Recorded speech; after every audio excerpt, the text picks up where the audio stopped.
So ayo kita lanjutin pembahasan materi modul kita ke chapter yang selanjutnya. So for the next chapter in this module, it's about simple future tense. So kalau teman-teman mendengar kata future, what do you think? Apa yang teman-teman pikirkan?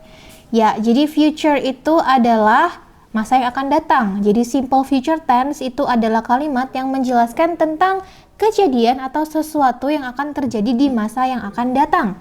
Seperti penjelasannya yang ada di modul teman-teman semuanya ya. Jadi simple future tense itu adalah bentuk tenses yang digunakan untuk mendeskripsikan atau menjelaskan suatu kejadian atau aktivitas yang belum terjadi dan akan terjadi di masa yang akan datang. Nah, tadi kan kita sudah belajar nih expression yang namanya will sama be going to. Nah, di sini adalah fungsi dari will dan be going to, seperti itu. Nih, jadi kita pakai will sama be going to untuk mendeskripsikan sesuatu yang akan terjadi di masa yang akan datang. Nah, di sini digunakan di simple future tense. Oke, mungkin teman-teman sudah bisa lihat di slide ya, tapi di screen yang ada di sebelah saya ini. Nah, di situ ada rumus ya. Jadi di situ ada rumus tentang penggunaan dari si simple future tense itu. Kalau teman-teman mungkin sudah buka modulnya, rumusnya sama dengan yang ada di modul, jadi don't worry, jangan bingung. Kita mulai dari bentuk positifnya dulu ya.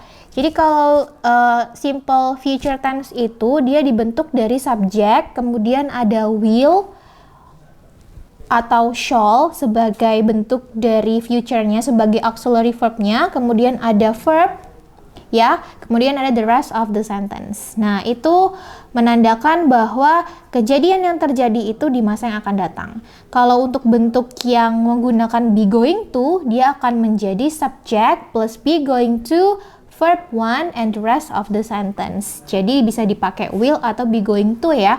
Itu tergantung konteksnya, tergantung konteks penggunaan, konteks kalimatnya. Semisal teman-teman ini planningnya itu sudah lama atau sudah terencana dengan baik, berarti kita pakai yang be going to.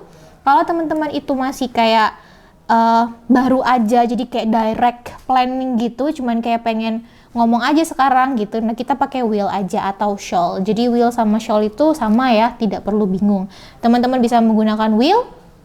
Kalau pengen yang berbeda sedikit bisa juga menggunakan shall, seperti itu. Nah, untuk bentuk negatifnya, teman-teman bisa lihat di situ, tinggal tambahin note aja ya. Just add the note ya. The note untuk yang di will, yang pakai will itu dia dimasukkan setelah will dan sebelum verb 1. Kalau yang untuk going to, be going to, kita masukkan setelah to be. Jadi misalnya nih, ada to be, kemudian kita masukkan not, kemudian kita masukkan verb 1 dan the rest of the sentence-nya. Bagaimana bentuk interrogatifnya? Bentuk interrogatifnya kita masukkan will atau shall terlebih dahulu dan juga to be-nya terlebih dahulu. Kalau untuk yang be going to, kemudian subject dan the rest of the sentence, sama jangan lupa verb 1-nya. Jadi untuk yang future, kita pakainya verb 1 ya, bukan verb 3. Beda dengan si past tense tadi, kita pakainya verb 2. Jadi kalau untuk yang future, kita pakainya verb 1. Seperti itu. Oke, lanjut ke contohnya. Oke, kita kecilin dulu. Lalu kita ganti ke contohnya. Oke, contohnya itu kita bisa lihat di modulnya juga ya. Halaman selanjutnya, the next page. Nah, di situ ada contoh yang pertama. They will go to spend their holiday at Bromo. Nah, itu berarti mereka merencanakannya itu kayak direct gitu loh. Jadi kayak langsung gitu tanpa planning yang udah lama gitu. Jadi kayak masih baru aja will gitu. Jadi pakainya will. Kalau yang kedua, he's going to present his thesis in front of the examiners.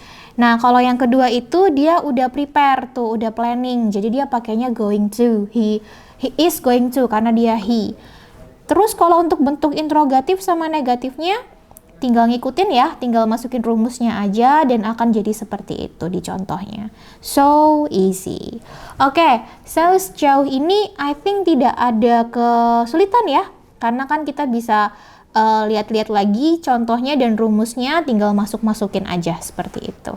Oke, kita langsung lanjut ke yang selanjutnya, chapter selanjutnya, itu chapter 17 tentang apa? Penasaran ya? Oke, tapi sebelum itu jangan lupa teman-teman juga harus mengerjakan praktisnya ya, karena kan supaya kita tahu nih improvement kita sejauh apa dengan mengerjakan praktis yang ada di setiap chapternya. Oke, kita lanjut ke chapter selanjutnya.